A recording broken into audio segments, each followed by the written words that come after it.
9:30, 8:30, si estás en Canarias.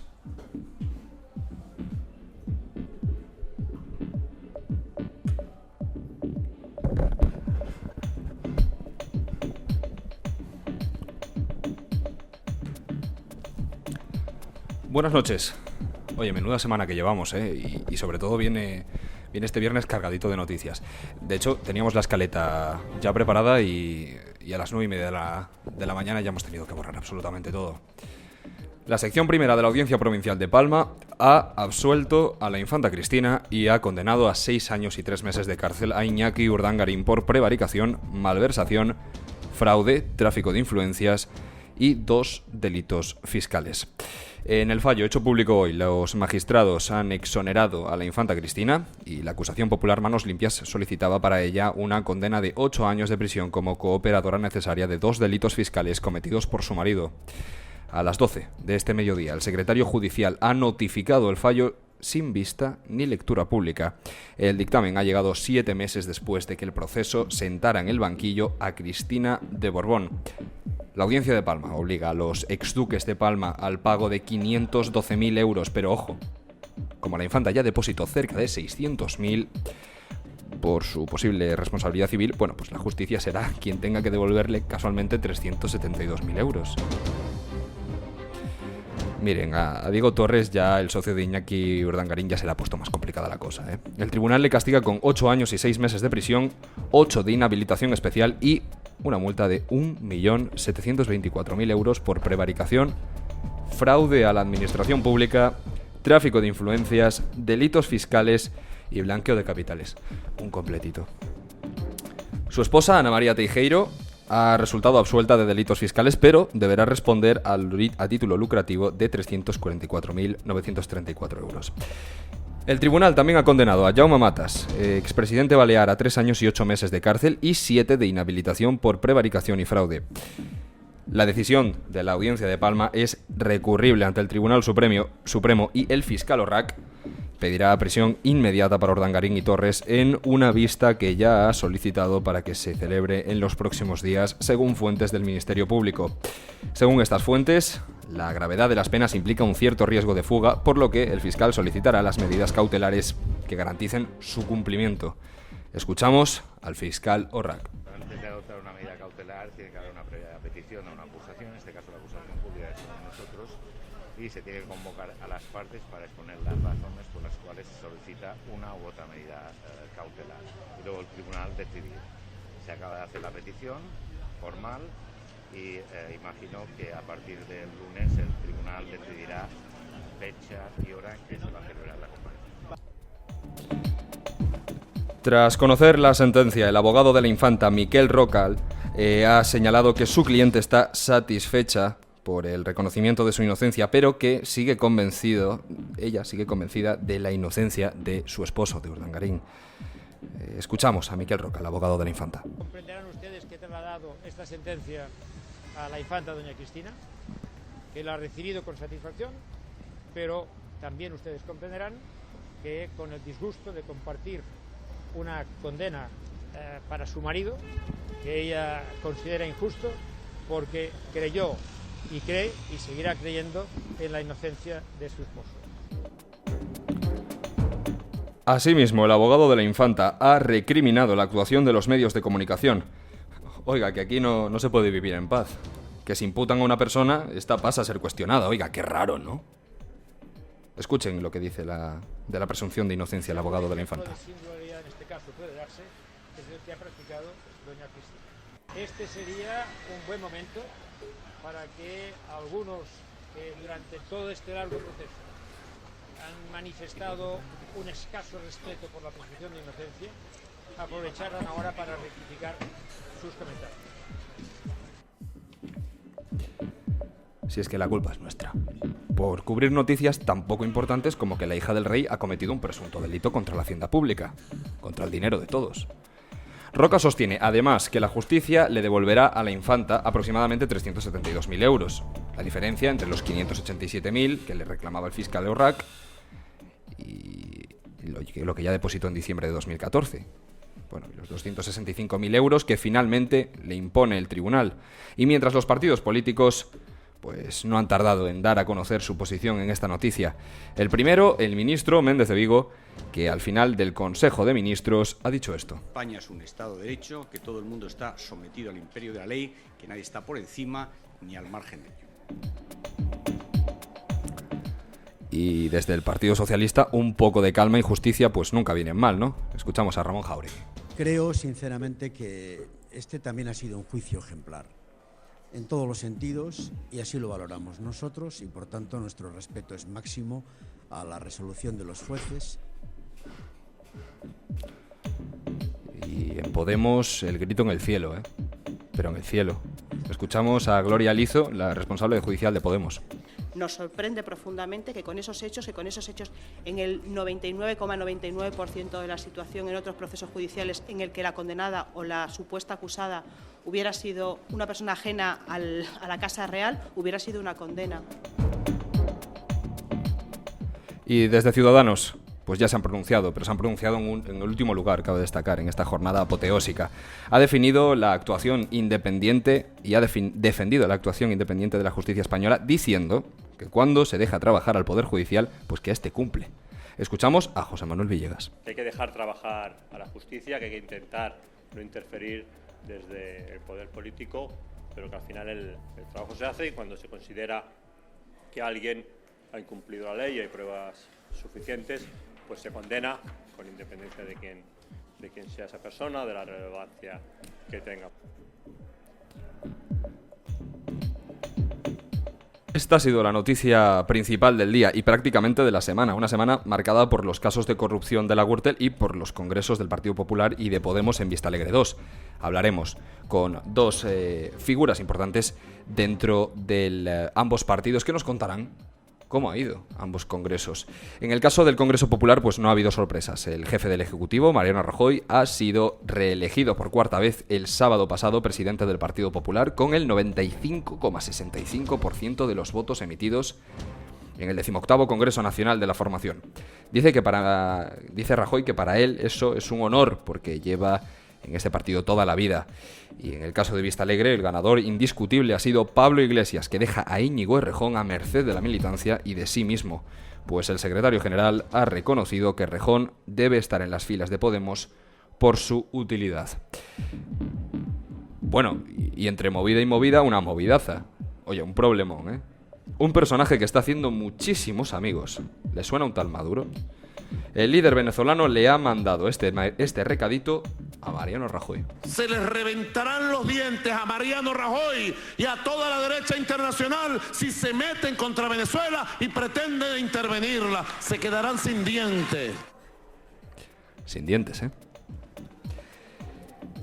El presidente de Venezuela, Nicolás Maduro, ha arremetido contra Mariano Rajoy en respuesta a un comentario publicado en su cuenta oficial de Twitter en el que pedía la liberación de los presos políticos venezolanos.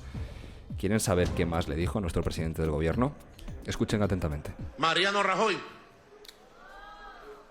bandido, protector de delincuentes y asesinos. Mariano Rajoy va a venir a Venezuela, con la visión imperial, colonialista y racista que tienen en otros países. Lo pongo como ejemplo, se me ocurre. Como ejemplo, Así que se me viene a la mente el español. ¿Cómo era este? El presidente del gobierno... ¿Cómo era? Rajoy, eso. Y luego nos escandalizamos con Trump, Oigan, que es el líder de Venezuela insultando al presidente del gobierno de España. Que no estamos en el parque fumando porros. O sea, ¿qué niveles de diplomacia es esta, de verdad? Asusta, realmente asusta. Son las 9:39, las 8:39 si estás en las Islas Canarias. Esto es Micro Abierto, encendemos los micros hasta las 11 de la noche. Micro Abierto, Borja Cameselle. Y si suena esta música, si suena Audio Machine, quiere decir que viene con nosotros el arte. Vamos a tranquilizarnos un poco de tanto caso de corrupción. Ana, muy buenas noches. Buenas noches, ¿qué tal? Y vamos a disfrutar con el arte. Sí, ¿Qué te hoy parece? he traído un tema muy interesante, Picasso, que es muy conocido. Sí, señor. ¿Qué nos traes hoy de Picasso? Pues ¿qué obra te viene a la mente cuando digo Picasso? O qué... No sé, ¿qué te viene a la mente cuando digo...?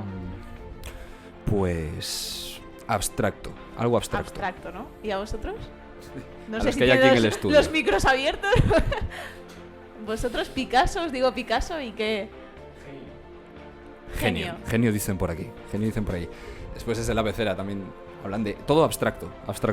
Sí, pues en realidad, bueno, lo que tú has dicho lo piensa mucha gente, una obra abstracta, cubista, que muchas veces no es comprensible por el público general, pero en realidad Picasso siempre tiene una obra que se basa en la realidad, siempre quiere conectar con esa realidad en la que se inspira. Y bueno, mucha gente lo relaciona con el cubismo y con el Guernica, básicamente. Conocen que el Guernica fue realizado con motivo de los bombardeos que sufrió el pueblo de Guernica durante la Guerra Civil, y el cubismo, que fue un movimiento pues muy importante durante las vanguardias históricas. Pero bueno, no se conocen el resto de obra de Picasso, y muchas veces, bueno, me llego a encontrar, lo he buscado aposta en internet a ver si había alguien que había puesto algo sobre que por qué Picasso era famoso si pintaba mal. Y lo he encontrado. Y hay un hilo en Yahoo que, bueno, es un chaval que pone, bueno, o un hombre o una mujer, lo que sea, y puso que por qué Picasso era tan famoso si en realidad pintaba muy mal y que a él no le gustaban nada sus cuadros y que era horrible. Y le contestaba mucha gente, y por ejemplo había una persona que decía, es que pinta horrible, yo estoy contigo, además es que pinta peor que mi abuela con el pie izquierdo. Y yo decía, vaya conversación. Y no conocerán, claro, no, supongo, porque si no se callarían. Pablo vestido de Arlequín. Efectivamente. Que es esa obra no terminada de Pablo Picasso. Y tan bonita, se tan demuestra interesante. tanto el realismo y el detalle que llegaba a plasmar Pablo Picasso. Esa obra, desde luego, me cambió la mentalidad con Picasso, porque sí que he de reconocer que cuando tenía 14 años o así, que aún no tenía, bueno, no había estudiado Historia del Arte ni nada. Uy. ¡Madre mía!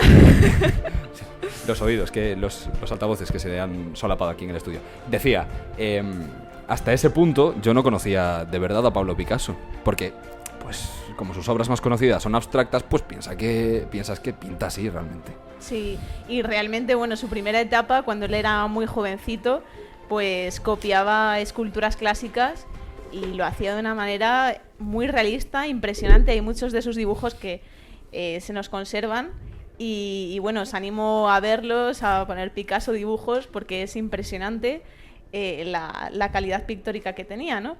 Y luego, claro, él lo que quería era, de alguna manera, ir más allá, no ser solo realista, no reflejar la realidad tal cual era, sino dar un paso más allá. Y de hecho, bueno, si vemos su obra, hay obras muy diferentes entre sí y que no pensaríamos que son del mismo artista. De hecho, por ejemplo, hay una etapa muy interesante de Picasso que a mí me gusta especialmente, que es la época azul, que se llama, porque hizo la mayoría de sus cuadros a principios del siglo XX.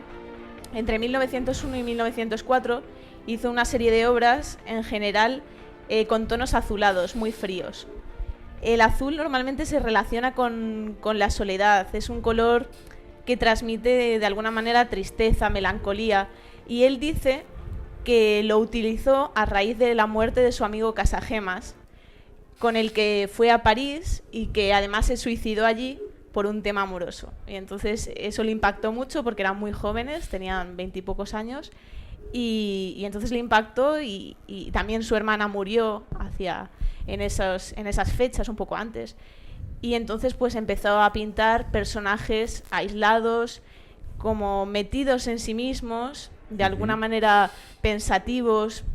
A veces aparecen varios personajes, pero no están conectados entre sí, no interactúan, sino que de alguna manera es esa soledad existencial prácticamente del individuo. Y bueno, os animo también a mirar obras del Picasso azul, que se llama. Las pondremos también en Twitter para que las veáis. Y bueno, también un poco hablar de su faceta surrealista, porque él, bueno, André Breton, que es el líder del surrealismo por excelencia, le admiraba muchísimo. Le admiraba muchísimo porque él realmente era una persona, un artista que quería librarse de los límites impuestos a la pintura.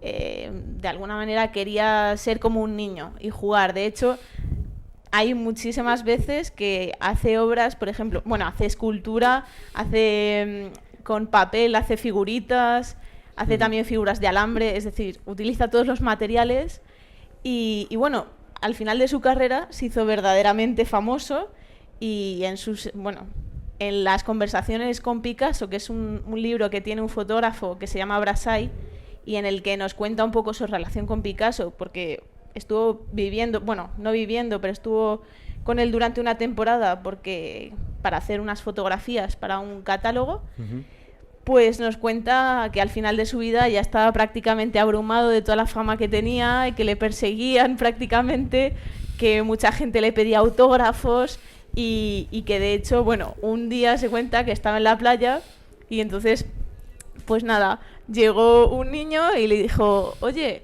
¿me firmas un autógrafo? No sé qué. Y claro, Picasso no era tonto y miró y vio que los padres eran quienes le habían enviado al hijo a por el autógrafo para así conseguir, su dinerito, porque un autógrafo de Picasso debía de valer lo suyo. ¿De cuándo estábamos hablando?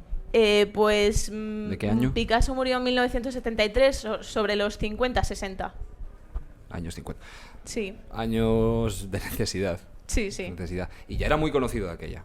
Sí, era muy conocido. Ya era reconocido, quiero decir. Sí. Y entonces lo que hizo Picasso fue firmar al niño en el cuerpo. Y entonces él contaba al fotógrafo, no sé si lo habrán lavado todavía, porque este autógrafo, como valía millones, a lo mejor han dejado al niño con el autógrafo. Y bueno, pues básicamente os animo a mirar la obra de Picasso, que es realmente interesante. Además, el hombre, era un bromista tremendo, porque de hecho, cuenta una de sus anécdotas, es que dice, os voy a leer porque dice, me piden siempre las cosas más increíbles, fíjense en lo que me envían, 12 billetes de 1.000 francos sin estampillar, han prescrito, me los manda una norteamericana, Catherine Dudley, le han ocurrido un montón de desgracias y olvidó en un cajón estos billetes, dejándolos caducar, me pregunta si tengo algún medio para cambiarlos, como si yo fuera el Banco de Francia, pero he tenido una idea. Tal vez pueda recuperar su dinero. Fíjese, los he revalorizado. Había tallado una planchita de madera e impreso sobre los 12 billetes de banco el grabado revalorizándolos por encima de su precio. Y entonces, claro, de esa manera pues los billetes valdrían muchísimo más de lo que en realidad un billete normal valdría, porque tenía como las letras de Picasso de revalorizándolos. Y pues era un personaje muy interesante. Luego también es muy polémica su relación con las mujeres, que... Señoritas Aviñón, no tiene nada que ver con eso. No, me refiero con sus parejas. Esa es una obra también a estudiar. Que dijeron que tiene mucho que ver con su vida, Sí, claro, es un burdel. Calle, realmente claro. lo que representa es un burdel y fue una obra que sus amigos la vieron y dijeron, pero tú estás loco. De hecho, una de las expresiones es que Picasso, tú has bebido, has escupido fuego con esta obra de alguna manera, porque era como que todo pinchaba. Si tú ves la obra, todo pincha, todo es muy agresivo, no son las típicas mujeres sensuales que vemos en muchas de las obras, sino que es todo como si te fuesen a engullir las mujeres. Y sí, que es una obra muy importante, pero lo que yo me refería era a las parejas de Picasso, que, y sus amantes, que tuvo una relación muy tormentosa con ellas y muchas de ellas se suicidaron, sufrieron enfermedades a posteriori, después de haber estado con Picasso. Y su relación con las mujeres ahí daría para otro tema, la verdad. Como la de Munch. Munch también, personaje muy interesante, por otra parte. Sí, ¿no? Sí, me encanta. Pues Munch tuvo... Las mujeres fueron una figura, la mujer en sí fue una gran figura para Munch. De hecho, marcó toda su vida. Las mujeres, como que incluso hubo periodos de su vida, tengo entendido. Me puedes corregir. Vale. Yo no estudio historia del arte. Que tenían como fobia a las mujeres. Y porque también muchísimas desgracias. Falleció la madre, falleció la hermana. Sí, estaba rodeado de enfermedades. Entonces estaba además, rodeado de desgracias y también desgracias en el entorno de esas mujeres tan importantes en la vida de este autor. Así que también Picasso, pues eso no lo sabíamos. Sí. Picasso... ¿Tu obra favorita? Mi obra favorita de Picasso. Es que no me puedes hacer escoger. Pero una de las que más me gusta es una que se llama La vida. Es muy extraña. Tiene... ¿La de la mujer? No, son 3 La personajes. vida. Una mujer más mayor a la derecha con un bebé. Y luego a la izquierda una pareja joven. Y es bastante enigmático. De hecho, no se conoce una interpretación exacta del cuadro. Pero bueno, sería como una reflexión sobre las edades de la vida, quizás sobre su obsesión acerca de la descendencia o de la sexualidad. No se tiene muy claro, pero es una obra verdaderamente interesante. Así que... Pues me alegra saber que has podido escoger una. Te quería hacer una pregunta, Aito, sobre el Guernica. ¿No creéis que está un poco politizado y por eso se ha hecho tan famoso el Guernica? Por parte de la izquierda, sobre todo. Bueno, a ver, yo tampoco soy un experto, pero en el marco de la Segunda República, ¿no? Cuando se llevó a la Expo de Francia. El Guernica evidentemente es un símbolo y por lo tanto tiene tanta fama no solo por la pintura que es, sino por también lo que significa, ¿no? Porque es un canto a la paz, de alguna manera, un grito contra aquella masacre, que también he de decir que a Picasso le pidió la República que viniese a España a defenderla y él se quedó en París. Picasso, bueno, sí ayudó en cierta manera y de hecho le nombraron director del Museo del Prado. Fue durante una época director del Museo del Prado, que ejerció desde París. Era un título de alguna manera así como simbólico, porque evidentemente los dos bandos querían tener a Picasso de su lado porque era un personaje verdaderamente importante y lo querían... Era republicano y comunista y tal, ¿no? Sí. Él se afilió al Partido Comunista en 1943, francés, al Partido Comunista francés. Aunque bueno, sus ideas tampoco... Pero vamos, que no se hizo famoso porque fuese de izquierdas. No, hay gente que dice que sobre todo la izquierda española pues la ha exagerado demasiado y por eso tiene tanta fama. ¿Pero tú te has parado a ver el Guernica? No, yo cuando habéis dicho, me habéis preguntado sobre qué me parecía Picasso, yo pensaba que era Dalí, por eso he dicho genio, porque yo Picasso tampoco... para Dalí, o sea, para Dalí sí, pero para Picasso... En mi cabeza me ha venido Dalí, entonces Picasso no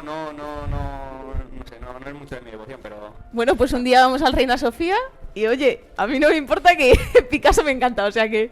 A conocerlo, nos vamos ¿no? todo el equipo al Reina Sofía y lo vemos. Pues, ¿alguna otra cosa más que quieras comentarnos sobre Picasso o ya...? Pues simplemente os dejo con la duda de ver sus obras y indagar un poco más en... Las dejarás imágenes en nuestro Twitter, ¿verdad? Sí, claro. @microabierto_WPR. Un adelanto de lo que nos vas a traer la próxima semana. Pues no lo sé muy bien, pero es que me interesa mucho el arte indígena americano. Estoy dando ahora una asignatura súper interesante y sobre el tema de los adornos con plumas o cosas así, como un poco también de antropología, sí. Como sobre la zona del Amazonas, por ejemplo. No sé, veré, a ver qué traigo. Está muy bien. Sí. Redondo. Muchísimas gracias por traernos el arte a Micro Abierto. Muchas gracias a vosotros. Hasta la semana que viene. Adiós. Hasta luego. Micro Abierto. La información al minuto. Pues son las 9:58. Vamos a hacer un pequeño repaso a las noticias. Ahora, cuando son las 9:58, 8:58 si estás en Canarias. Estamos aquí todos en directo en WordPress Radio ahora. A puntito de comenzar el debate sobre los congresos tanto del Partido Popular como Vista Alegre 2 de Podemos. Tendremos a representantes de ambos partidos en la mesa para debatir ampliamente sobre esto y sobre todo sobre el caso Nos, ese caso que nos tiene a todos muy pendientes de la actualidad. Repasando así las noticias, Urdangarín condenado a 6 años y 3 meses de cárcel y la infanta absuelta. La del fiscal, que se plantea seriamente pedir el ingreso en prisión de Urdangarín, como que el exduque de Palma es el primer condenado en la Casa Real Española por la justicia. y sobre todo de lo que no se está hablando, y es de a dónde va a ir la infanta ahora, porque en España, por la opinión pública, va a estar bastante complicado, por no decir imposible. Estas son las principales noticias ahora en WordPress Radio. Pero antes del debate, toca una sección que ya mucha gente me iba pidiendo y que ha vuelto.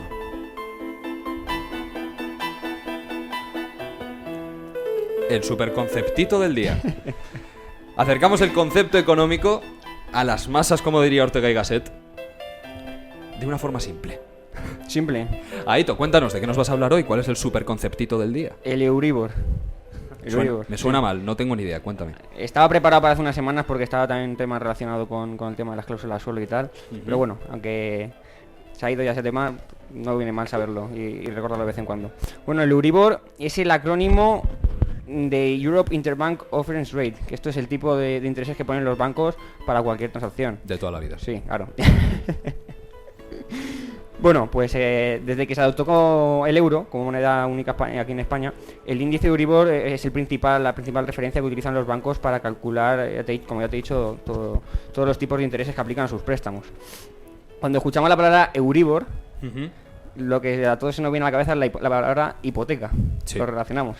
¿Por qué? Porque, ya como he dicho, es un préstamo bancario y todo crédito pues conlleva unos intereses. Ahora bien, la peculiaridad del Euribor es que varía.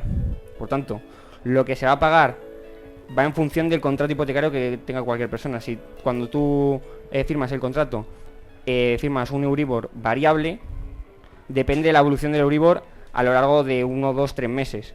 Pero cuando lo firmas fijo, adoptas el Euribor del día que se ha firmado, del mes que se ha firmado.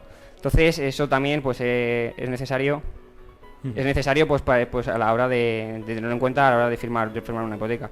Bueno, pues para que quede claro, pues el Euribor es como cualquier tipo de interés que imponen los bancos, con la salvedad de que se actualiza diariamente. Es decir, nos quedamos con que el Euribor es un tipo de interés variable. Sí. Bueno, variable no. Variable o fijo, depende. Variable o fijo. Depende de lo que hagas en el contrato. Vamos, sacar dinero. Nos quedamos con eso, superconceptito, sacar dinero. Ahora comienza el debate de microabierto, cuando son las 10, las 9 en Canarias. Actualidad nacional e internacional. Esto es Microabierto, con Adrián Fernández y Borja Cabezón, en WordPress Radio.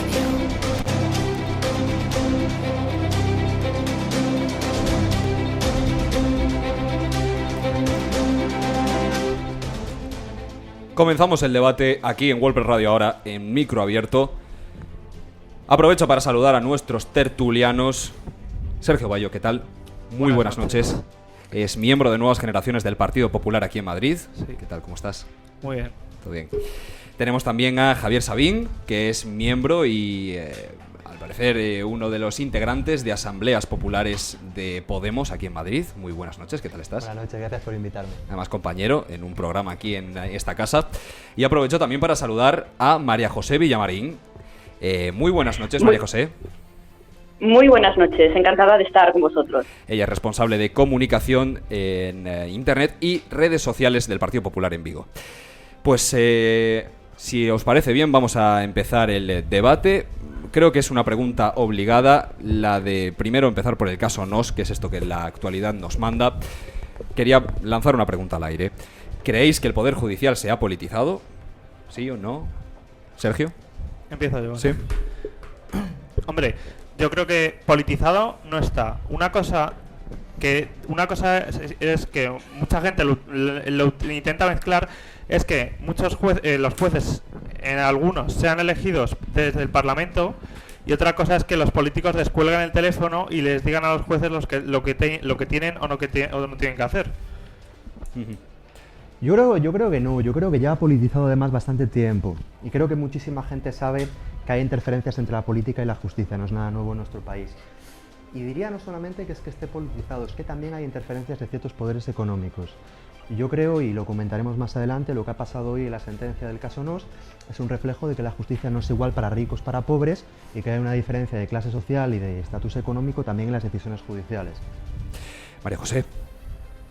Sí, pues yo en cambio creo que el mensaje que se ha lanzado hoy con la sentencia del caso NOS es un buen ejemplo, más allá de la opinión o de la valoración que pueda hacer cada uno a título individual, es un buen ejemplo de que, bueno, pues de que realmente nadie es impune a la justicia, como tiene que ser, lógicamente. Ahí tenemos pues nada menos que al cuñado del actual rey de España, que bueno, que la sentencia ha dicho que se va a ir a prisión, ¿no? Entonces yo creo que es un mensaje claro para todo el mundo, ¿no?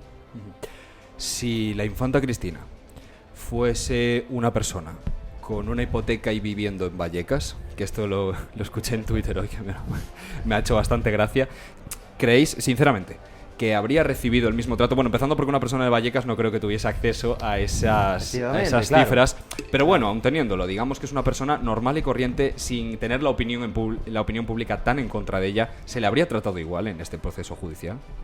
No, yo creo que incluso no tendríamos por qué hacer hipótesis e imaginar nada. Es decir, no hace falta pensar que la infanta Cristina es una persona que vive en Vallecas. Hubo gente que vive en Vallecas, hubo personas, activistas y demás, que han sido procesados por la justicia de una manera completamente desigual al procesamiento de la infanta y de Urdangarín. Yo siempre pongo el ejemplo de los chistes de Carrero Blanco, ¿no? De pronto parece que la Fiscalía pide pide 3 años de cárcel a personas que hacen chistes sobre Carrero Blanco en una democracia. Y sin embargo vemos que a Urdangarín le caen solamente 6 años por haber robado y por haber malversado fondos públicos de una cifra millonaria y una cifra absolutamente escandalosa. Por tanto, yo creo que evidentemente hay un trato desigual y que desgraciadamente no hace falta irse a la hipótesis. Hay casos reales de gente a la que no se la ha tratado igual judicialmente y donde vemos desigualdad judicial por todos lados. Sergio.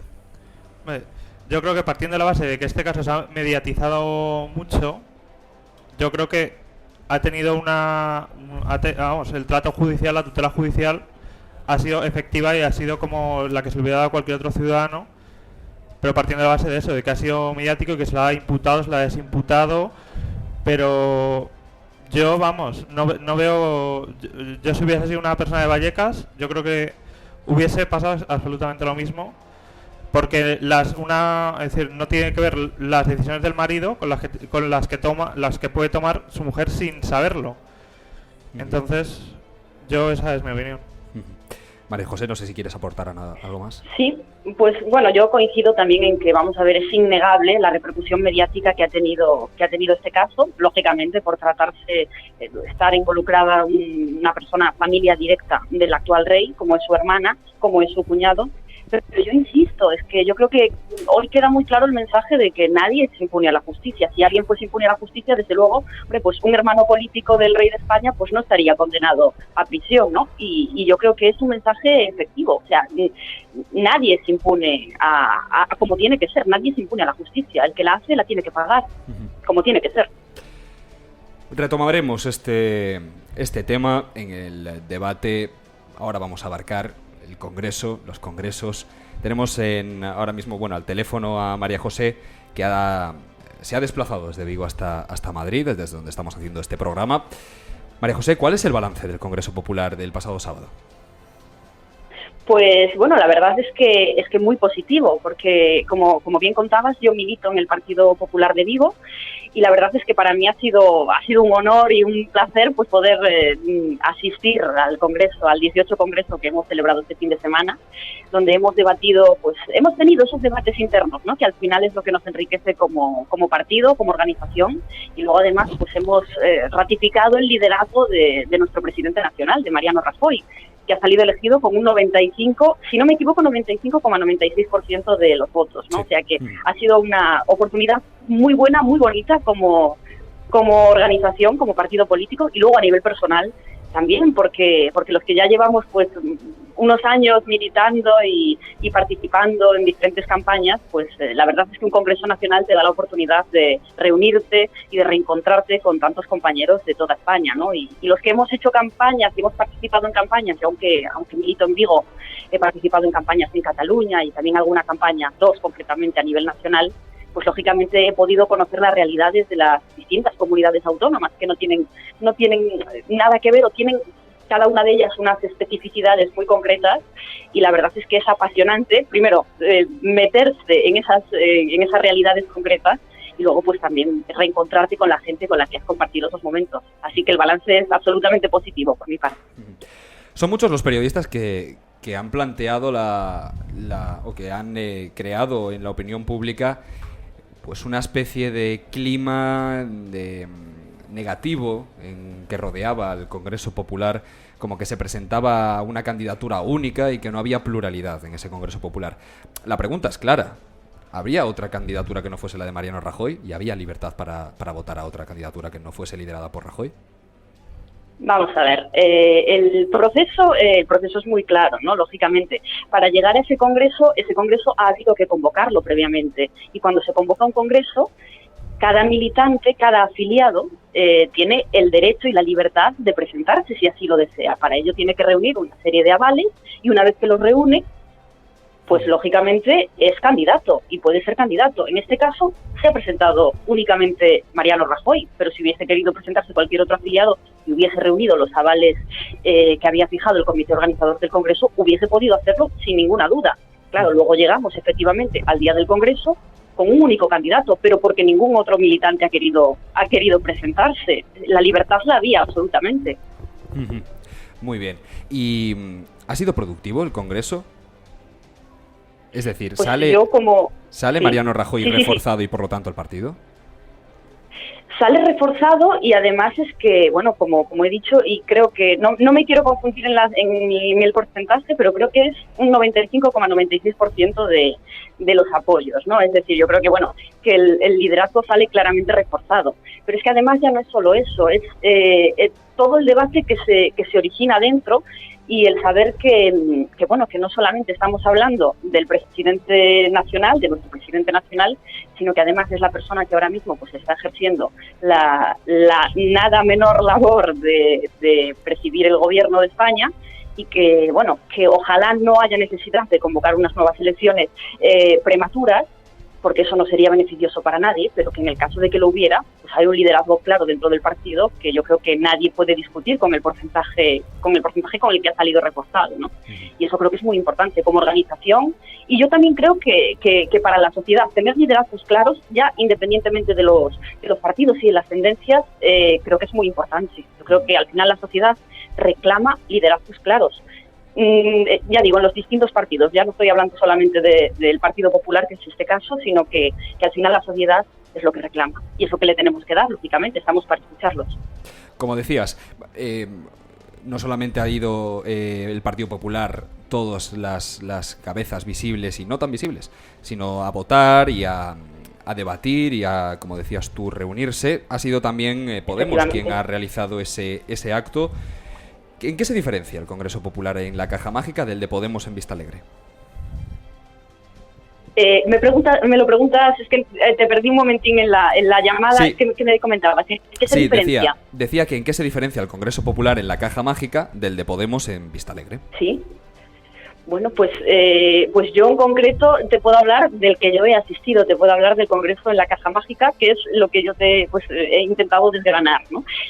Creo que tenéis ahí en la mesa un tertuliano que ha asistido, ¿no? Me parece, sí, también al Congreso de Vistalegre, que supongo que él podrá desgranar al que ha asistido él. Yo ya digo, la versión que yo puedo dar, que es la que yo he vivido, es absolutamente positiva. Me gustaría que, como digo, y ya que la sociedad reclama esos liderazgos claros, me gustaría realmente, y lo digo de verdad, que en esa asamblea, la verdad, quien haya asistido haya salido también con esa sensación. Así que, pues, lanzo en este caso la pregunta al tertuliano que tenéis ahí con vosotros. ¿Ves a Mariano Rajoy como presidente del Partido Popular hasta el próximo Congreso? Yo, sin duda alguna, presidente del Partido Popular con un casi 100% de los apoyos, imagínate, o sea que yo creo que es un liderazgo que no es discutible ahora mismo, ¿no? Creo que está más que ratificado. Y además es que vuelvo un poco al hilo de lo que me preguntabas antes, ¿no? Si alguien más hubiese querido postularse como presidente nacional, pudo hacerlo, sin duda. Es decir, en el momento en que se convocó el Congreso, pudo haberse presentado, pudo intentar reunir los avales y en cualquier caso podía haber llegado igualmente, igual que llegó Mariano Rajoy, al Congreso del pasado fin de semana. O sea que yo creo que está más que claro, más que ratificado y la verdad es que cuenta con la inmensa mayoría de los apoyos, lo cual es muy importante. María José, Javier Sabín, militante de Podemos, quiere hacerte unas preguntas. ¿Qué tal, María José? ¿Cómo estás? ¿Qué tal? Buenas noches. Yo me acuerdo cuando fue el primer Vista Alegre, el primer congreso de Podemos, una de las cosas que más criticaba el Partido Popular era precisamente que no había ninguna disputa de liderazgo hacia la figura de Pablo Iglesias, ¿no? Y me acuerdo que continuamente... no te oigo bien, me muevo yo porque como estoy por teléfono... Perdona, ¿me puedes repetir un segundo? Te repito las veces que quieras, no te preocupes. Yo me acuerdo que una de las cosas que más discutían en el Partido Popular y que más criticaba el Partido Popular hacia Podemos, en el primer Vista Alegre, fue la candidatura de Pablo Iglesias, y me acuerdo que criticabais mucho que Pablo Iglesias era elegido como un líder único, con el apoyo de toda la militancia, y que aquello no era democrático, que aquello parecía que reflejaba poca democracia interna en la estructura de Podemos. Yo, sin embargo, ahora veo el Congreso del Partido Popular y me pregunto, bueno, ¿dónde están aquellas voces críticas del PP que decían no puede ser que en un partido político haya un solo líder que consigue todos los apoyos y que consigue el respaldo mayoritario de la militancia? Yo creo que el Congreso del PP ha sido un reflejo de la naturaleza interna que tenéis en vuestro partido, y creo que es un partido poco democrático. Es decir, una organización en donde... Poco democrático, en serio. Yo creo, y creo que tú también lo sabes, que no hubiera sido posible una candidatura alternativa.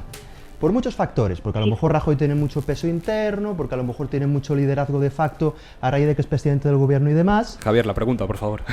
No, pero mi pregunta es eso, es decir... Sí, pero entiendo la línea, ¿cómo justificáis? No, la pregunta es clara, ¿no? ¿Cómo podemos entender que antes criticaseis tanto la verticalidad o la supuesta verticalidad de Podemos porque solo tuviese un candidato o porque tuviera un candidato que iba a ganar, y ahora, sin embargo, el PP os parece normal, ¿no? Que un candidato único gane por más del 90%, ¿no? 94%, corrígeme. Pero sí, 95,96%. Pero es lo que comentaba anteriormente. Tú decías, bueno, efectivamente es una persona con mucho peso y que a lo mejor a priori, Mariano Rajoy me refiero, una persona con mucho peso dentro del partido y que lógicamente podría parecer que a priori parte con ciertas bases ganadoras de cara a este Congreso. Bueno, eso es opinable, efectivamente, y bueno... podemos estar de acuerdo, ¿no? Es decir, el que lleva ejerciendo la presidencia nacional, pues parece que a priori parte con ciertas bazas de ganador. Pero es que hay la libertad absoluta de que otra candidatura se presente. Y es que si reúne, vamos a ver, es que la clave es reunir los apoyos de los afiliados. Si tú, militante del partido, decides que tienes un proyecto pues que puede ser sano, permíteme el término, para el partido y que puede llegar a buen término, y reúnes el apoyo de una parte de los afiliados, que al final ese número es el que fija el comité organizador, pues adelante con toda la legitimidad, y te presentas a esta candidatura y llegas a este congreso y hubiesen llegado pues los candidatos que hubiesen reunido esas condiciones. Y eso es democrático, eso lógicamente, porque al final tienes que conseguir el apoyo de tus compañeros, al final, de los militantes, de las personas que conforman el partido. Y al final se decide con los votos también, quiero decir. Al final cada uno hemos podido votar si estábamos o no de acuerdo, con lo cual se nos ha preguntado y cada uno ha respondido lo que ha querido, lógicamente. Sí, me gustaría responderte rápidamente, ¿no? Yo sé que evidentemente el Partido Popular es un partido que organizativamente es democrático. No sé si realmente es democrático porque la gente que lo está llevando quiere que sea democrático, sino que es democrático porque la Constitución española reconoce, como bien sabrás tú, que todos los partidos políticos tienen que ser democráticos obligatoriamente, ¿no? Entonces entiendo perfectamente que la estructura de organización tenga que basarse en estos principios. Y yo lo que insisto es, creo que una candidatura alternativa no hubiera sido posible, no porque el reglamento no lo permitiese, que seguramente sí, sino porque habría una serie de grupos de presión y hubiera una serie de intereses que están dentro del partido que no lo hubieran permitido. Y creo que esto lo sabe todo el mundo en España, en serio, en serio. Yo respeto profundamente tu opinión, pero discrepo porque insisto, si hubiera habido alguien con un proyecto alternativo y hubiese creído de verdad en un proyecto alternativo, yo creo y quiero creer que se hubiera presentado y hubiera tratado de convencernos al resto de militantes para que apoyásemos su proyecto, en confrontación en este caso con el otro candidato. Si no lo ha habido, pues supongo que es porque tampoco había este otro proyecto alternativo, sino que todos confiábamos, o mayoritariamente confiábamos, en el proyecto de nuestro candidato. Pero bueno, yo respeto tu opinión, ¿eh? El tiempo lo dirá. El tiempo lo dirá, perfecto. Vamos ahora con Vista Alegre 2. Un par de preguntas que te tengo que hacer a Javier. Ha ganado Pablo Iglesias, pero ¿ha ganado también Podemos? Sí, yo creo que sí. Y espero realmente que también haya ganado Podemos, ¿no? Yo creo que lo que tiene que hacer Podemos ahora es sentarse todos juntos, sin que haya ningún tipo de discrepancia, sin que haya ningún tipo de justicia del vencedor sobre el vencido, y empezar realmente a construir un tejido social importante, ¿no? Y empezar a preocuparse por lo que está pasando en nuestro país. Yo creo que cualquier partido político que tiene tanta democracia interna como la que tiene Podemos, que es un partido político en donde los afiliados se eligen directamente, en donde no está apañado el resultado de antemano, en donde la gente que se presenta no sabe cómo va a ser el resultado, no sabe si va a ganar, si va a perder y demás, creo que es normal que se agraven ese tipo de tensiones cuando se acerca un congreso. Yo creo que Podemos ahora tiene que empezar a plantearse seriamente lo que está pasando en España, lo que está pasando en Europa, y creo que sí, creo que va a ser posible, y creo que Pablo Iglesias, que es un buen líder, va a saber conciliar bien todas las sensibilidades que hay en Podemos, que son clave para entender el partido, y va a saber bien pues constituir, hacer de Podemos un partido político que gane, que es lo que hay que hacer, ganar. ¿Cuál es el futuro de Íñigo de Errejón después de haber perdido? Yo creo que eso no me toca decidirlo a mí, ¿no? ni a Pablo Iglesias, es una cosa que se va a hacer de manera democrática y colegiada. Yo creo que Íñigo Errejón tiene que seguir en el grupo parlamentario, y creo que va a seguir en el grupo parlamentario, ¿no? Es una persona muy importante, además es un referente político en Podemos para muchísimas personas, y de ninguna manera creo que se le va a dejar a un lado, ni que se le va a apartar, ni que se va a quedar fuera del partido. Yo creo que va a tener una labor parlamentaria muy importante y que va a ser una voz de referencia en Podemos como ha sido hasta ahora. ¿Está controlado el proceso de votación en Podemos? Porque es algo también que se ha cuestionado mucho en redes sociales, en la prensa, como que cualquiera podía votar si se hubiese registrado en la web. No es del todo cierto. Sí que es verdad que en Podemos existe un modelo de democracia directa bastante amplio, entonces sí que es verdad, ¿no? que a veces, no tanto el hecho de votar, sino el hecho de presentar una candidatura puede ser relativamente sencillo. Y hombre, esto a veces pues crea un poco de disputa, ¿no? ¿Qué pasaría si se presenta un candidato troll, por decirlo de alguna manera, ¿no? La gente la apoya. No, en la práctica no, está muy bien controlado, tienen un sistema informático que además es muy potente, funciona muy bien. No hacen el recuento con contadores en las gradas como se hizo en el Congreso del Partido Popular, creo recordarlo, y está bastante bien estructurado, no puede votar cualquiera, evidentemente, tiene que estar muy bien controlado el censo y demás, y la localización territorial. ¿Podrán convivir errejonistas y pablistas después de esta guerra interna? Yo espero que sí, estoy convencido de que sí. En Podemos hay mucha responsabilidad de lo que tenemos entre manos. Y además en Podemos sabemos bien que el país, que los ciudadanos, que lo que está pasando en España y en Europa está por encima de las disputas internas de partido. Yo creo que Pablo e Íñigo tienen propuestas políticas, tanto ellos como la gente que está detrás, ¿no? Que son completamente compatibles. Y que además tienen que ser compatibles, ¿no? Porque eso completa mucho más Podemos y es necesario, absolutamente necesario que estén los dos y que la gente conviva, y creo que sí que lo van a hacer. Sergio, ¿cómo has vivido el Congreso Popular? Pues mira, ahora el compañero mencionaba lo de las votaciones en las gradas. Yo el sábado estuve recontando los votos en la ponencia social, que era el sábado por la mañana, y bueno, pues en el plenario había una parte abajo del todo que se dividió y por sectores, y cada miembro de la organización recontábamos los votos. O sea que tanto que se habla de pucherazo o que ya está anticuado. Bueno. Sí, se dio la cara del PP, fue la gente del PP el que decía pucherazo. Nadie ha hablado de pucherazo fuera del PP. Sí, pero una persona que tenía cierta intencionalidad en que eso cogiese cierta importancia mediáticamente. Sí, pero dentro de tu partido. Bueno, sí, igual que dentro de vuestro partido también hay gente que quiere utilizar cosas para su propio interés. Claro, pero no digas que mucho se habla en los medios y tal, es una cosa que habéis sacado desde el PP, vosotros sabréis por qué nadie fuera ha dicho nada.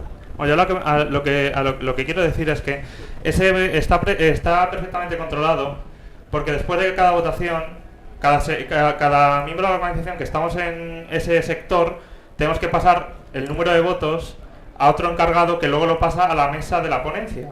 O sea que no hay lugar para dudas. Es decir, si hay, pues en el recuento a lo mejor puede bailar uno o dos votaciones, pero no había ni pucherazo ni porque está todo controlado. Bueno, ya voy también a decir que este congreso ha sido el más abierto en la historia del Partido Popular, porque se han presentado más de 4.000 enmiendas, que de ellas 3.000 se transaccionaron, es decir, que se llegó a un acuerdo con las distintas presidencias de las ponencias y se aceptaron. Y las otras 1.000 se pudieron votar en las ponencias, y muchas se aceptaron y muchas se denegaron, pero se debatieron, que es lo principal. Y también quería destacar, que me viene a la mente ahora, que lo que decía la compañera, Mariano Rajoy, para presentarse para candidato a la presidencia del Partido Popular, tuvo que reunir 100 avales. Cualquier otro militante si hubiera reunido los 100 avales, ya sea de donde sea y sea quien sea, si los hubiera reunido se podría haber presentado y hubiese habido una campaña electoral, hubiese habido debates, o sea que como hubiese pasado en Podemos, por ejemplo. No es igual, obviamente, porque los estatutos no son igual, pero es democrático, solo que no es una democracia asamblearia, es una democracia representativa. Es decir, cada militante, yo no, porque todavía no podía, pero cada militante de cada sede, creo que era en diciembre, el 19 de diciembre, hubo elecciones para los compromisarios. Cada compromisario en cada sede se presentaba con un programa estelar, por así decirlo, en el que decía a qué candidato iba a dar su confianza. En este caso era solo Rajoy, pero decía si quería votar a Rajoy o no, y el programa que quería presentar de las enmiendas para llevarlas al Congreso. Y entonces hubo urnas y cada militante pudo elegir a sus compromisarios para que les representasen en el Congreso. Y esos compromisarios, primero, eligieron a Rajoy con el 95,6 de los votos, y segundo, debatieron todas las enmiendas de las 5 ponencias. María José, no sé si tienes algo que añadir. Sí, no, bueno, efectivamente, simplemente pues complementar un poco lo que está diciendo también el compañero ahí en la mesa, que efectivamente que se han producido los debates, que al final era lo importante, que hubo muchas enmiendas que ya previamente, antes de llegar al Congreso, pues que ya se debatieron, digamos, con quienes habían presentado esta enmienda, y vivas al Congreso llegaron, pues lógicamente muchas menos, porque transaccionadas ya habían llegado la inmensa mayoría, y las que llegaron vivas al Congreso se debatieron allí, que al final también es lo importante, ¿no? Y luego también añadir que de pucherazo, pues la verdad es que nada, porque efectivamente allí hemos votado con cartulinas, se contaron las cartulinas, y además es que fue todo muy transparente. Yo es que no puedo, la verdad, calificarlo de otra forma. Yo creo, es la manera más transparente. Yo creo que más que transparente yo lo llamaría de otra manera, ¿no? Hay una frase que seguramente en el PP os guste mucho, que es aquello de está todo atado y bien atado. Os suena, ¿no? Me imagino que sonará. A mí me suena porque espera, está todo... Perdona, Borja, si me puedes repetir, porque a veces te pierdo. Dime, cuéntame. Javier, no Borja, Javier. Decía que seguramente, Javier, seguramente sí. En el PP conozcáis bien una frase que se dice está todo atado y bien atado. Creo que os suena y que además me imagino... No. En serio, me parece que es una frase interesante. Escucha, déjame acabar, que estoy empezando solamente la argumentación. Acabo enseguida. María José, apela al moderador, estoy en turno de palabra. María José, escucha. Ahí cada uno ha podido María expresar José, me toca a mí libremente hablar. lo que ha pensado, tanto si estaba a favor como si estaba en contra, tanto si apoyaba la opción del candidato como si no la apoyaba, porque si no hubiera salido también con el 100%. Claro. Bueno, ha María quedado José, muy cerquita, pero cada uno ha podido votar lo que ha querido. Como Entonces, escuchéis a las candidaturas, como me escuchas a mí, la verdad es que no hay mucha democracia. ¿verdad? Y otra, pues que se haya llevado atado y bien atado, que no es el caso. Allí se ha debatido. Bueno, vamos a escuchar la a... elección del candidato como las enmiendas. O sea, María José, vamos a escuchar... No tenemos que... Vamos a escuchar a Javier, después intervienes tú. Yo espero, gracias Borja. Yo espero, María José, que no escuchéis a los militantes del PP que discrepan como me escuchas tú a mí, ¿no? Porque estoy en turno de palabra, acabo de empezar la intervención y ya me estás interrumpiendo repitiendo la misma argumentación de antes. Perdona, no pasa nada. No lo sabía. No pasa nada. Vamos por partes. Yo creo que el tema del pucherazo, insisto, el tema del pucherazo lo dijisteis vosotros, militantes del PP, en el momento que se hizo el recuento para evitar que Cospedal tuviese acumulación de cargos. Hubo gente en las gradas que gritó pucherazo, pucherazo, pucherazo. Y los que no estaban de acuerdo, obviamente. Sí, claro, pero tú puedes estar de acuerdo o a favor en un congreso, pero cuando dices que el sistema es un fraude, ya no es porque estés a favor o de acuerdo de la decisión, es que hay algo que falla. Fíjate, en Podemos discrepamos mucho, y creo que es evidente que en el congreso hemos discrepado un montón, pero jamás se escuchó una frase diciendo pucherazo, pucherazo del sistema electoral. No, cuando hay una propuesta que no te gusta, la rebates. Cuando hay una que te gusta, la apoyas. Pero jamás se ha dudado de la legitimidad del sistema de votación. Cuando se duda de eso es que hay algo que está fallando. Entonces, insisto, preguntad a los militantes que decían pucherazo, pucherazo, ¿por qué lo dijeron? Porque creo que tenían bastantes razones. Quiero rápidamente, 30 segundos. Yo os felicito, en serio, y te felicito a ti, Sergio, y felicito a todo el Partido Popular porque por fin parece que debatís enmiendas en un congreso, ¿no? Lo decís como la gran novedad. En Podemos se lleva debatiendo no solamente enmiendas, no solamente enmiendas, sino otras cuestiones relativas a la organización del país. Sí, a los candidatos el círculo y demás. canábico, ¿no? No, en serio, tú si quieres ir a un congreso, en serio, eres bien recibido, pásate en el próximo Vista Alegre, participa lo que quieras, aporta lo que quieras y nadie te va a decir, no, es que esta enmienda la puedes debatir, esta no, necesitas tantos avales, necesitas tantos problemas. Para nada, es decir, que creo que es una para cuestión presentar también... enmiendas no hace falta avales. No, y creo que es una cuestión de salud democrática, ¿no?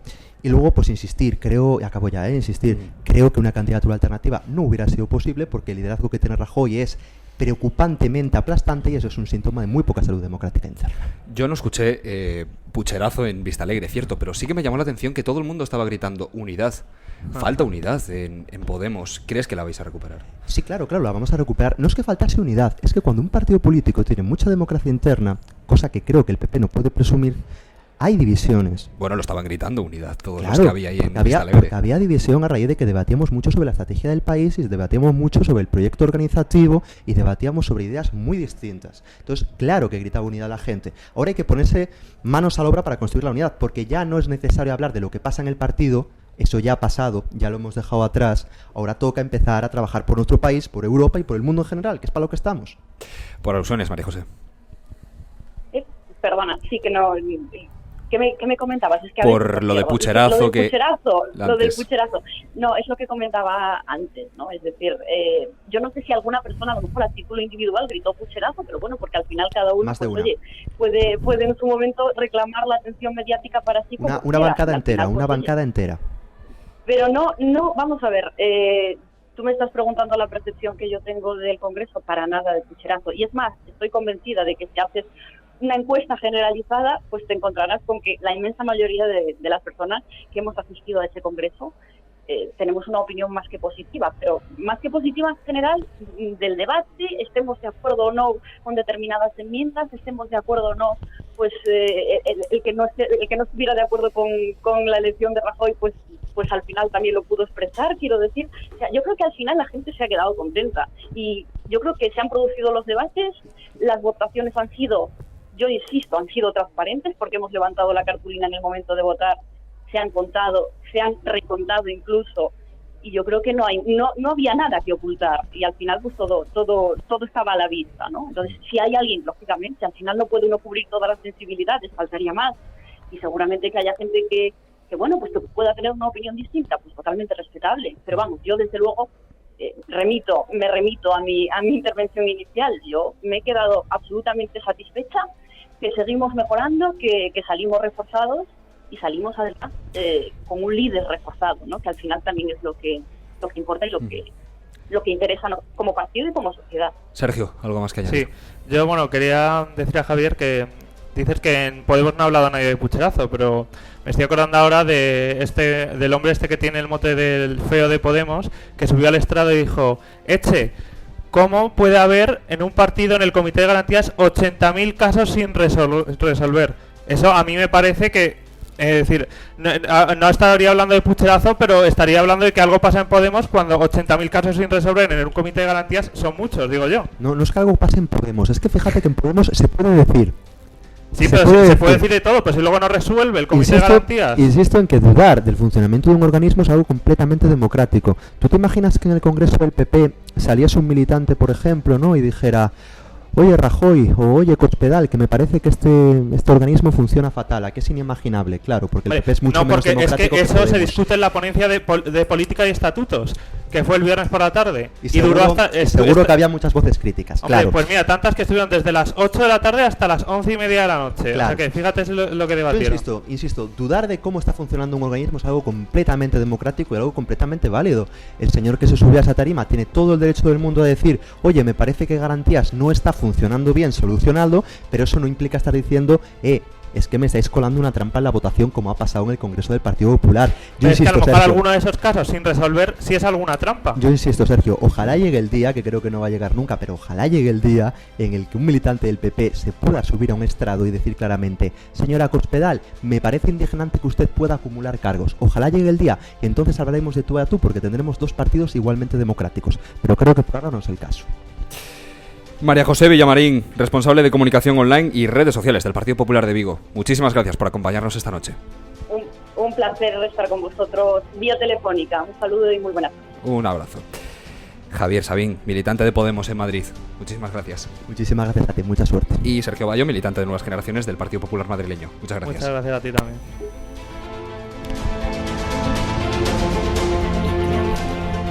El análisis de lo que está pasando y el porqué.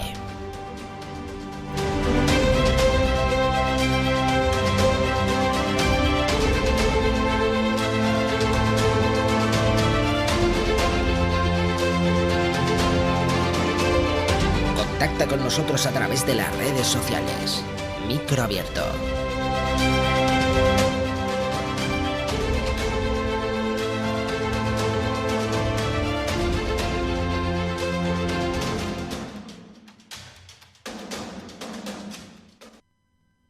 Micro Abierto. La información al minuto.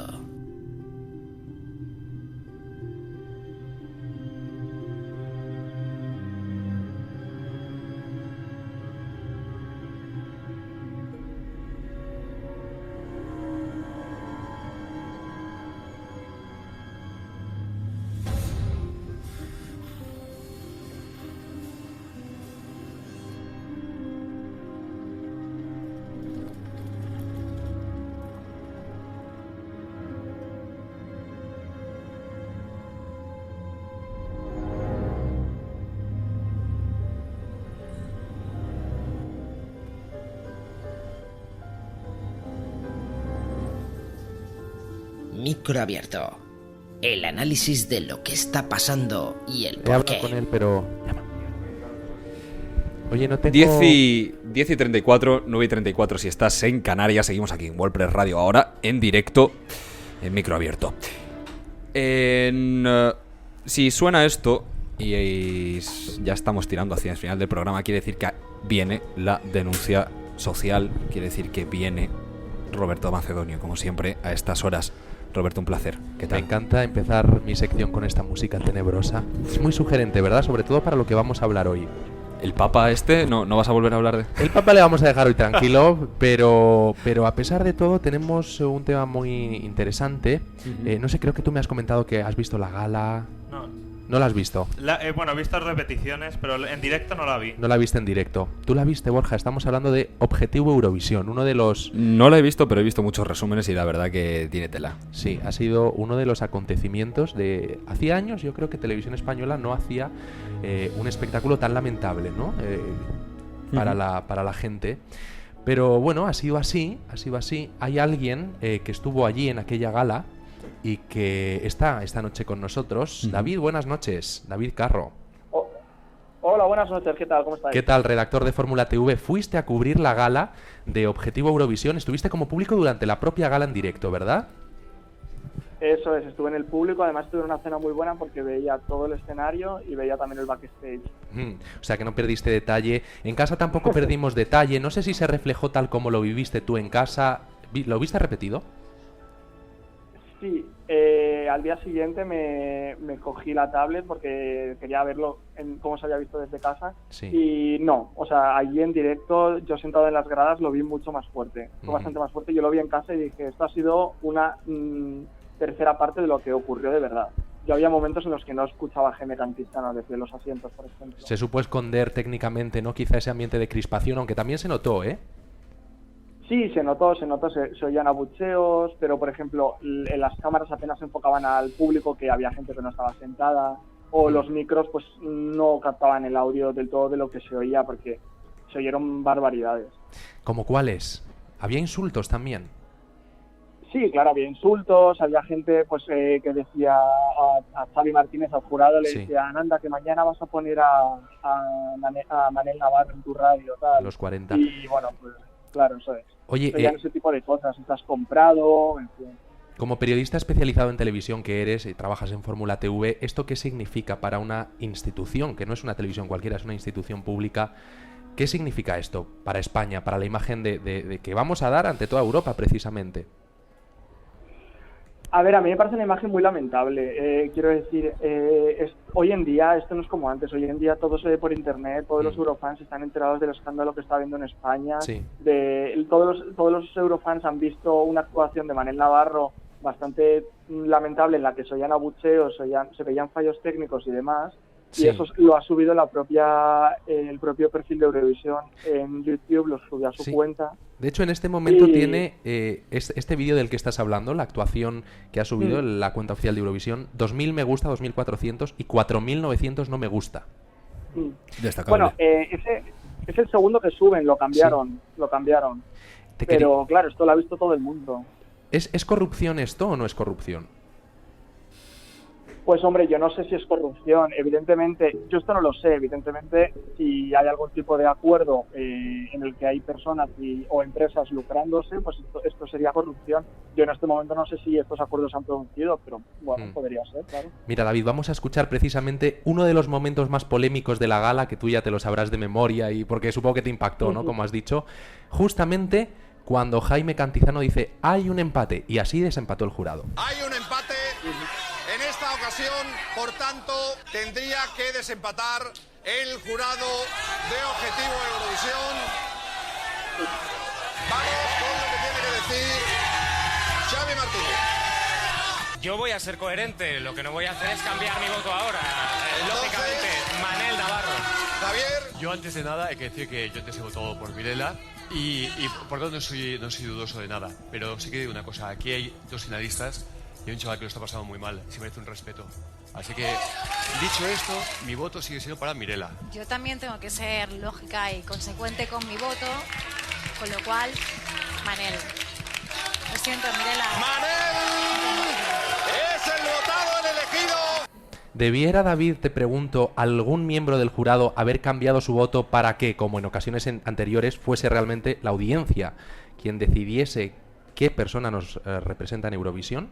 ¿Habría estado bien o no? Hombre, a ver, yo te digo la verdad, hubiera sido un giro de guión maravilloso que uno de los miembros del jurado dijera, bueno, yo escucho al público y cambio mi voto. Habría sido maravilloso. Es verdad que por norma no tenían por qué hacerlo, pero es que claro, volvemos a lo mismo. Las normas se anunciaron con 24 horas de antelación y el principal cambio que era que iba a desempatar el jurado. Es la primera vez en años que esto se hace así, entonces es muy sospechoso. Esto nos recuerda además a un caso que fue el de John Cobra, en el que él, bueno, pues se dedicó a insultar al público, ¿no? Algo parecido, no, quiero salvar las distancias, de todas formas, Manel Navarro ha tenido una polémica porque parece que hizo un gesto, un corte de manga al público, de todas formas. Sí, ha pedido disculpas, así se disculpaba en la rueda de prensa. Disculpas por un gesto que tuve en directo inapropiado, fruto de la tensión vivida en el momento de las votaciones, que recibí insultos y cosas de este estilo que me hizo sentir súper mal en ese momento. Tú has hablado, David, con él, le has entrevistado. ¿Cómo está? Porque claro, es un trago difícil.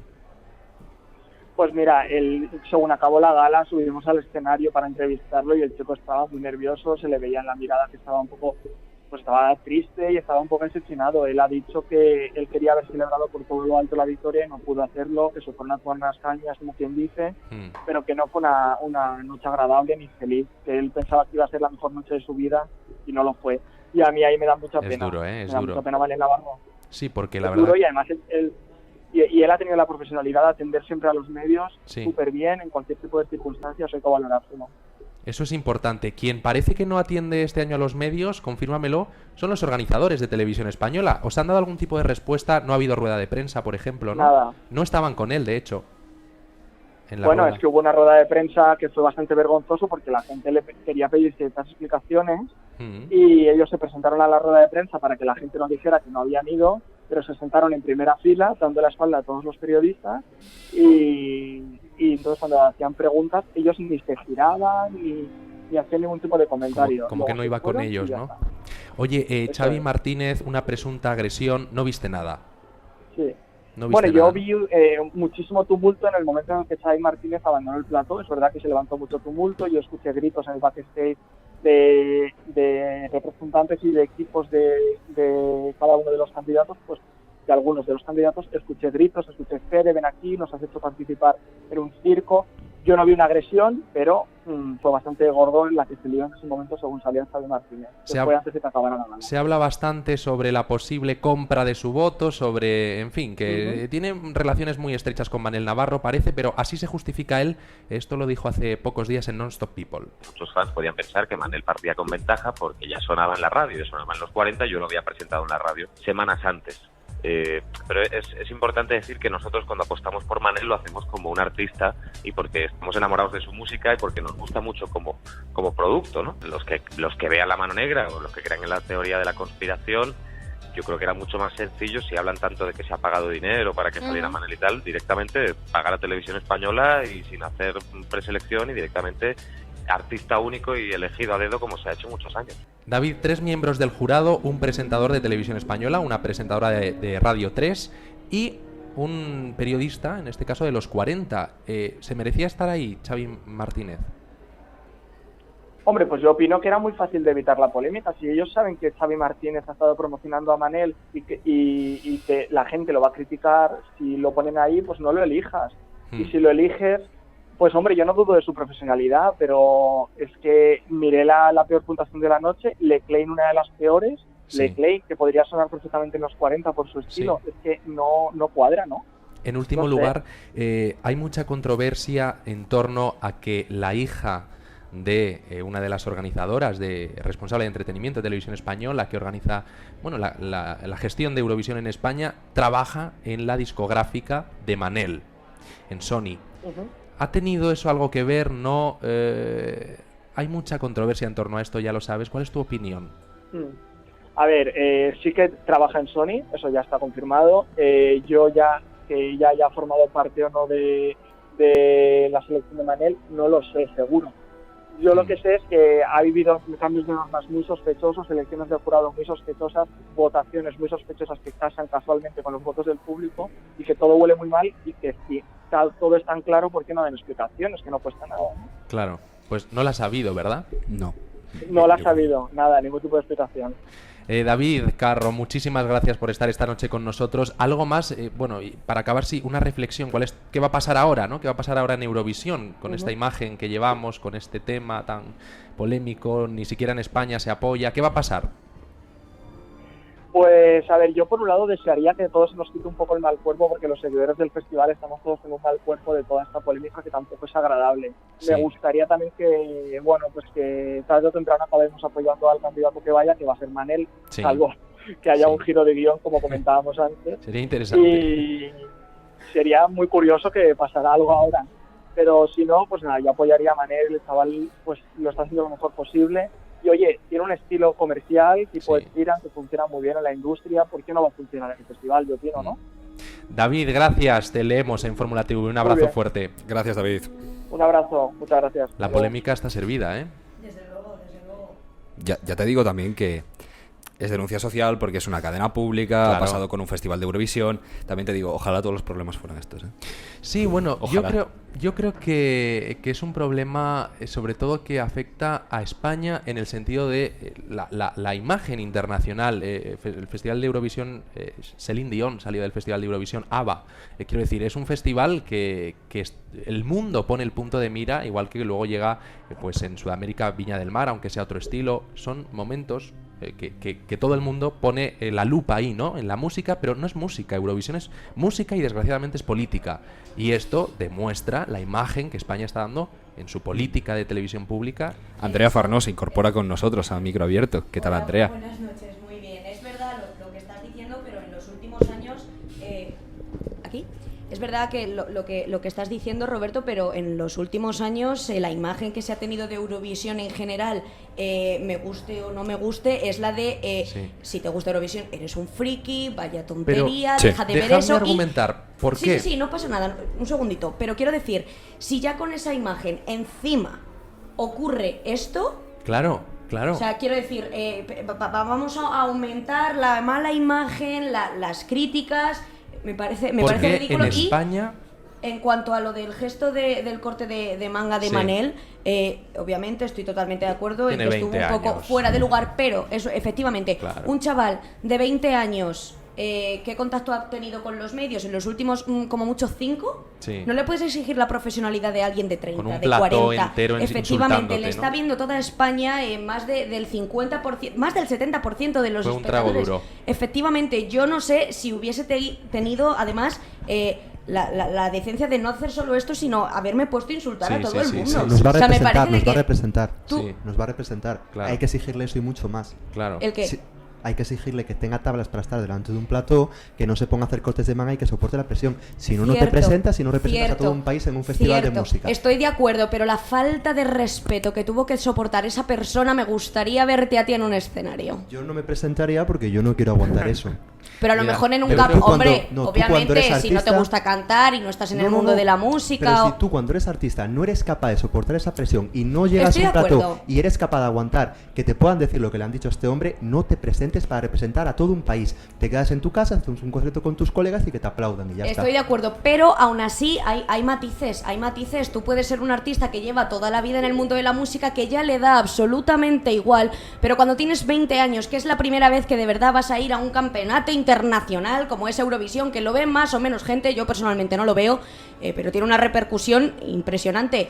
Me parece que nadie está preparado y habría que verse en situación, porque tú puedes decir lo que estás diciendo, que no te digo que no esté de acuerdo, pero me gustaría verte a ti y a mí, sobre todo, a mí también, viviendo eso. Su profesionalidad fue Jaime Cantizano, porque presentar eso sin ningún tipo de autoridad... Soy tan fan de ese hombre, quiero decir...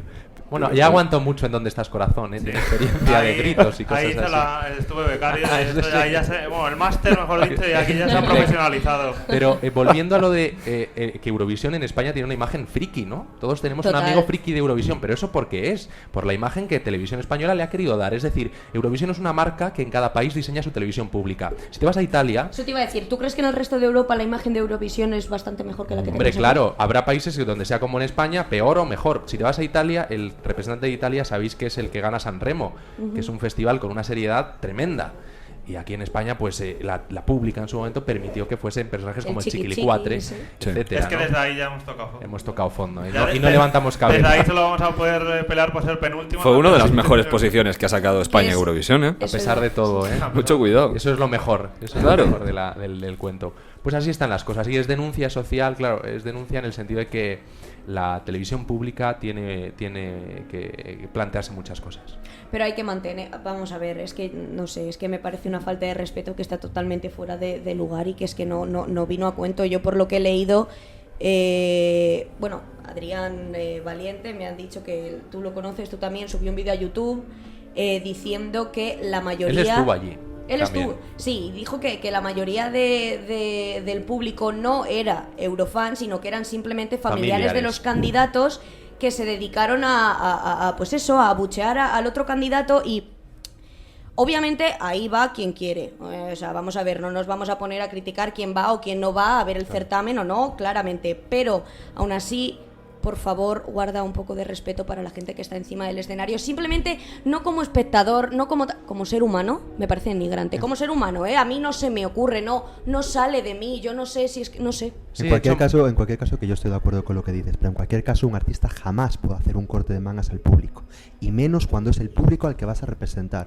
Porque ese corte de mangas que hizo al público también me lo hace a mí como español que voy a ver Eurovisión y que voy a tener ese representante. O sea que de ninguna manera. Sí que pues a mí sinceramente creo que nos lo merecemos. Vamos a recuperar... Gracias por haber hecho el corte de manga, porque yo me hubiera puesto a insultar a todo el mundo. Porque ya que estamos hablando de esto, Manel Navarro dijo en la rueda de prensa, lo recordamos, que bueno, pues no debía haber hecho ese gesto de manga y que no estaba dirigido a los eurofans, dijo precisamente. Quería pedir disculpas por un gesto que tuve en directo inapropiado, fruto de la tensión vivida en el momento de las votaciones, que recibí insultos y cosas de este estilo que me hizo sentir súper mal en ese momento.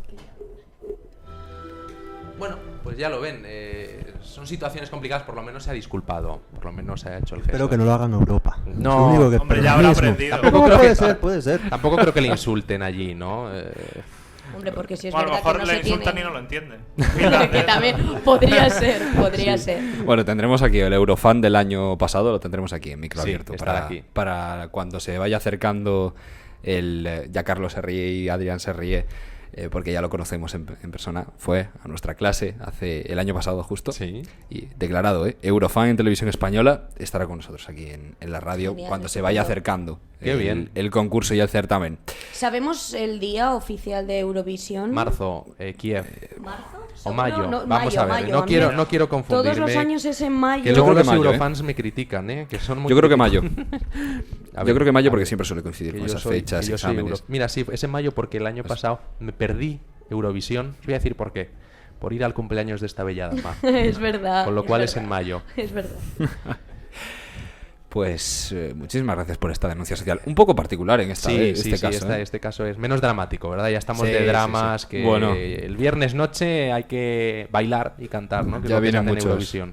muchos dramas desde Palma de Mallorca. Sí. Muchísimas gracias, Un Roberto. abrazo fuerte, hasta el viernes. Venga, gracias, Andrea. Gracias, hasta luego. Micro abierto. Borja Cameselle. 10:53. Tenía por aquí a Ito, a mi izquierda, que me estaba diciendo, oye, mira que yo me he dejado muchas cosas en el tintero. Aún quedan 7 minutos para que podamos discutir de forma acalorada quizás, pero con educación. Por favor, os pido respeto, que siempre ha gobernado aquí, esto tan característico de WordPress Radio.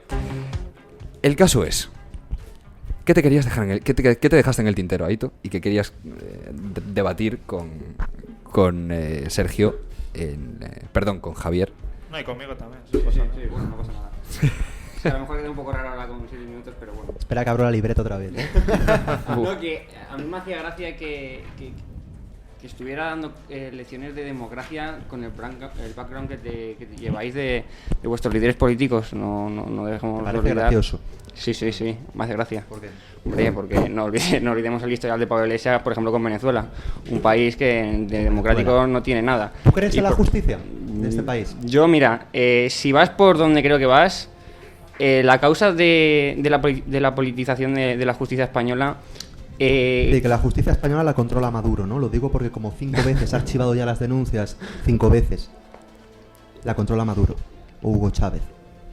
¿En España? En España. En España 5 veces ha archivado el caso de Venezuela y Hombre, Podemos. pero normal, es decir, lo que... Normal, no, lo que no es normal porque es que en es que España sigáis y está sigáis. permitido que los países financien a fundaciones. No, vamos es a decir, ver. puede llegar Kim Jong-un y dar 100 millones de euros a FAES y no es ilegal.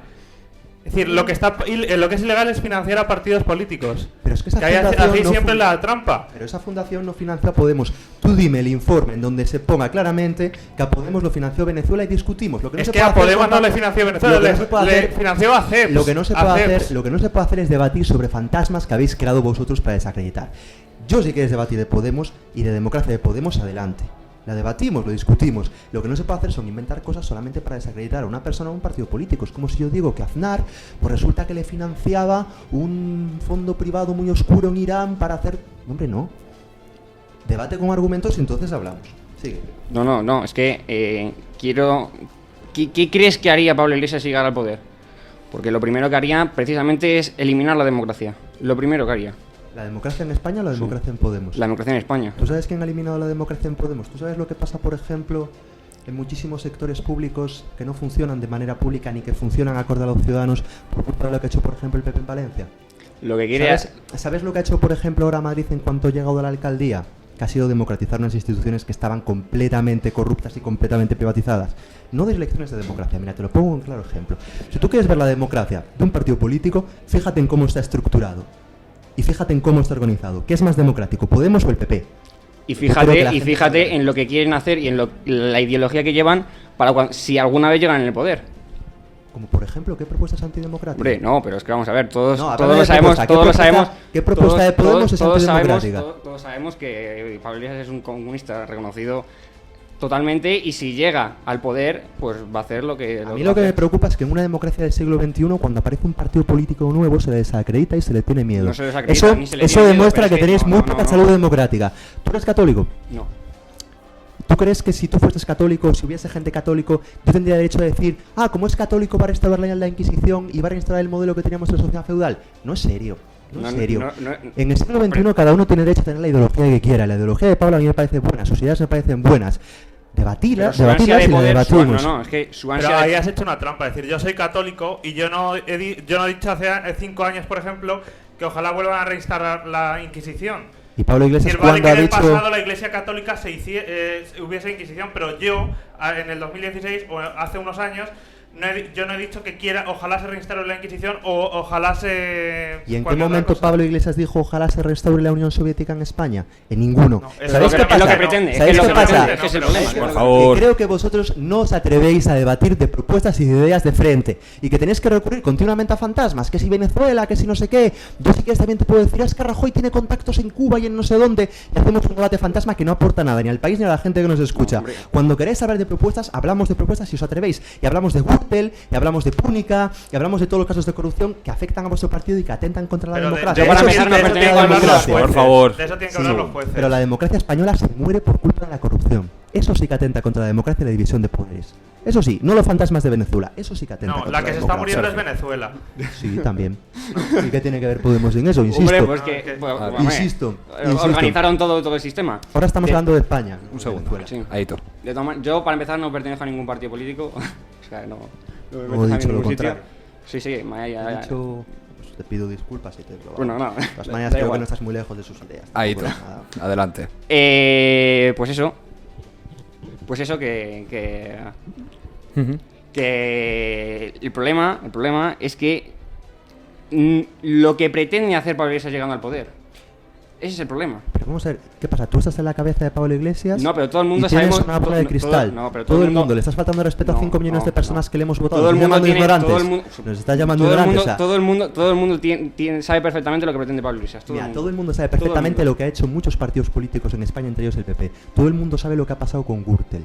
Todo el mundo sabe lo que ha pasado en las Black aquí en Caja Madrid. Todo el mundo, escucha, todo el mundo sabe lo que ha pasado con Púnica. Eso es lo que sabe todo el mundo. ¿Hipótesis que podemos hacer con una bolita de cristal? Pues evidentemente no. Decir, por ejemplo, que Pablo Iglesias es antidemocrático cuando Podemos, y eso está reconocido, creo que por la mayor parte de expertos en este país, que Podemos es el partido más democrático que hay en España, pues hombre, creo que no tiene mucho sentido. Pero insisto, podemos hacer hipótesis. A lo mejor si Rajoy gobierna el año que viene, el cielo se cae, ¿no? Como decían Asterix y Obelix. Pues vale, pues puede ser, pero no tiene ningún sentido ni aporta nada. No sé, Javier, ahora Álvaro. Sí. No sé tú, pero yo prefiero prevenir antes que curar. Y de prevé todas la maneras, corrupción del PP, prevela. No, es que hay un problema. Que vosotros no habéis llegado al poder en ningún momento.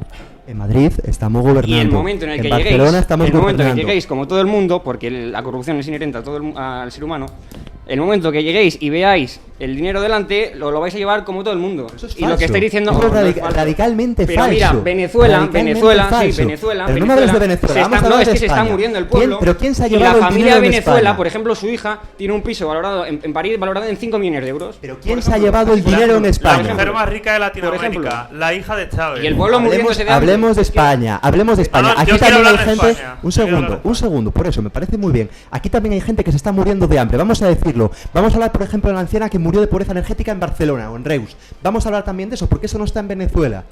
¿Y qué pasa? Que hay unos responsables, ¿no? Venezuela no tiene ni para comer ni... Estamos hablando de España. Y Arabia Saudí, ¿sabes cómo está Arabia Saudí? También está fatal y sin embargo nos conviene hablar de eso. En fin, utilizáis Venezuela como un arma arrojadiza y no cuela. La gente no se lo cree. Hombre, que se lo cuela. Insisto. El sistema está influenciado y organizado por Pablo Iglesias. Si tú crees que Podemos es Venezuela, vete al juzgado, ponga una demanda y te puedo asegurar que será la 6ª o la 7ª vez que la archivan. Yo creo en la justicia de mi país, tú no. Porque no respeta las decisiones judiciales. Fíjate quién es antidemocrático. A lo mejor no es Pablo Iglesias. Yo no respeto. Bueno, no es que no respete. Yo no creo en la justicia política porque gracias por ejemplo, a Felipe González, que en 1985 promulgó una ley de Poder Judicial, una ley orgánica del Poder Judicial que trastocó todo como estaba en la Constitución antes. Antes elegía...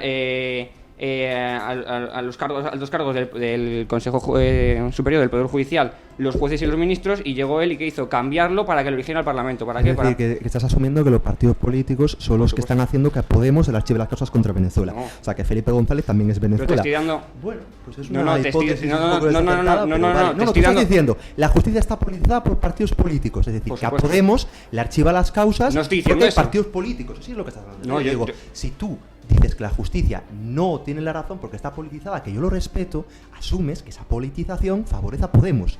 Por tanto, yo pregunto, ¿esos partidos políticos son los responsables de que Podemos archive las causas de Venezuela? Vale, pero que no hagas la trampa esa, no hagas la trampa esa. Es lo que está diciendo él. No, yo lo que te digo que es que que una potencia extranjera puede financiar una fundación y eso no es ilegal. Vale. O sea, que no hagas la trampa esa. ¿Quién financia el PP? ¿Te suena un tal Don Vito Correa que financiaba vuestras campañas? Bueno, pero es que eso ya es... Bueno, pero es que ¿qué? No, que eso es ilegal, sí lo reconozco, y eso me avergüenza. Ya, es que habéis cometido ilegalidades vosotros y tenéis la poca consideración de venir aquí y decir que nos están financiando ilegalmente un gobierno extranjero. Es que yo no digo ilegalmente, porque no es ilegal. Cuando vosotros estáis pendientes de juicio por financiación ilegal. Seamos serios, de verdad, seamos serios. Yo sé que tú eres una persona que te importa tu país y todo lo que tú quieras y estoy dispuesto a hablar contigo de ideas cuando quieras. Pero tío, asume vuestros errores y no me culpas a mí ni a Podemos de errores que comete el PP como financiarse ilegalmente. Por cierto, errores que espero que paguéis caros judicialmente. Muy caros. Los pagarán los que lo tengan que pagar, que ya están fuera del partido, gracias a Dios. Y que han arruinado nuestra democracia y que nos han arruinado económicamente y son corresponsables de la crisis. Eso es lo que perjudica a la democracia. Eso. Bueno, lo que perjudica totalmente sería que Pablo Iglesias llegase al poder. Eso es lo que perjudicaría. Y la Gürtel y la Púnica y Pablo Iglesias debe de estar detrás de todo. No, perjudica la poca responsabilidad y la cara dura que han tenido muchos gobernando este país durante muchos años. 11:03, 10:03, ya nos hemos ido 3 minutos más allá de la hora establecida. Os agradezco muchísimo, Javier Sabima, Sergio Bayo y Aito, que se han unido. Tenemos un debate pendiente. Tenemos un debate pendiente. Sobre el ayuntamiento, que a mí me gustaría... Cuando quieras, porque ahí sí que podemos hablar de hechos y no de hipótesis. Nos quedamos en los grupos municipales de estos partidos políticos para la semana. Quedáis invitados. Por supuesto. Y repetimos. Muchísimas gracias por estar en el debate. Repasamos ahora las portadas de mañana en los diarios digitales. Micro abierto. Borja Cameselle. Empezamos con elpaís.com, el debate que aquí sigue acaloradamente. El debate que sigue lo podéis hacer en la salita. Tenemos tilas además, es muy bueno. Esto va a venir muy bien para el debate. El País titula: Urdangarín condenado a 6 años y 3 meses de cárcel, la infanta absuelta. En el apartado de deportes, el Granada gana al Betis con 11 jugadores de 11 nacionalidades distintas. Y también titula que Alemania pide a Estados Unidos que no sea equidistante entre Rusia y los aliados. Así pues, también desde Estados Unidos nos llega que la Casa Blanca niega que fuera a usar a la Guardia Nacional contra sin papeles. También el gobierno dispuesto a hablar de todo con la Generalitat en este desafío secesionista de los catalanes. El Mundo.es titula a esta hora: absuelta la infanta Cristina, Urdangarín condenados a 6 años. El juez Castro dice que se le pregunte a gente como Pantoja si les han tratado como a Cristina, es decir, defiende en este caso a la tonadillera. El fiscal Orrac pedirá prisión inmediata para Urdangarín y Torres. Y 7 condenados y 11 absueltos en esta trama de corrupción del caso Nos. El ABC.es titula: sentencia del caso Nos, 6 años y 3 meses para Urdangarín, la infanta absuelta. El fiscal Orrac pedirá el ingreso en prisión del marido de doña Cristina y de su socio Diego Torres, condenado a 8 años y medio de cárcel. La infanta, que solo deberá pagar 265.000 euros en calidad de corresponsable civil a título lucrativo, defiende la inocencia de su esposo. Pasamos con La Razón, en el que titula también sobre el caso Nos, la infanta absuelta y Urdangarín condenado a 6 años y 3 meses de cárcel. Titula también que la justicia tendrá que devolver a la infanta esos 322.000 euros y titula las declaraciones de Roca de: la sentencia demuestra la igualdad de todos ante la ley. Eso decía el abogado de la infanta Cristina. Por otra parte, López Negrete deja manos limpias y no recurrirá a la sentencia, ya sabéis, parte de esa acusación popular que hacía manos limpias, y también recoge las declaraciones del abogado de Urdangarín, que dice que el ingreso inmediato no está justificado. Y por último, El Español, que titula a estas horas, pues lo mismo, que la Fiscalía pedirá prisión inmediata para Iñaki Urdangarín, una infanta de España en un vis a vis el régimen carcelario que le espera a Urdangarín. También se centra en qué pasará con la infanta después de este juicio, dónde irá. Todo apunta a que fuera de España. Y también repasa las 7 condenas y las 10 absoluciones de este caso de corrupción. 11 y 6, 16 si estás en las Islas Canarias. Cerramos ya el micrófono. Muchísimas gracias a todos los que nos habéis acompañado en este directo desde wordpressradio.com. Gracias a Adrián Fernández, ha estado en el control técnico. Soy Borja Cameselle y nos vemos en el próximo Micro Abierto. Sean felices. Micro Abierto. El análisis de lo que está pasando y el porqué.